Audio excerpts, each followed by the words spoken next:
Продолжиме да го чекориме патот на решавање на најранливите, најчувствителните проблеми на најранливата заедница во нашава држава.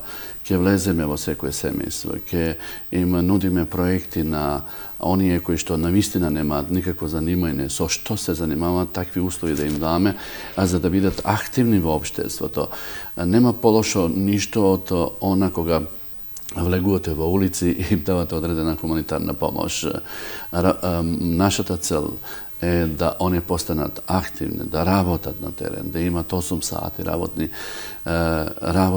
Дали тоа ќе биде со оние помодерни колички моторни кои што во нашава програма стои дека ќе обезбедиме партнери кои што ќе обезбедиме такви средства, превозни средства, за да може да ја сработат таа работа која што со децении ја работат, умеат и може да направат обстанок. Само треба да им ги промениме условите, односно да ги модернизираме.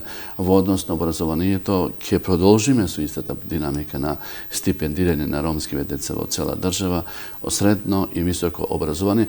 Дури сега смислам дека со едни добри релации кои што ги има партијата со Европската унија и со неколку фондации, ќе успееме дури поголеми стипендии да им обезбедиме, а за да расте фондот на едукативниот фонд на ромската младина.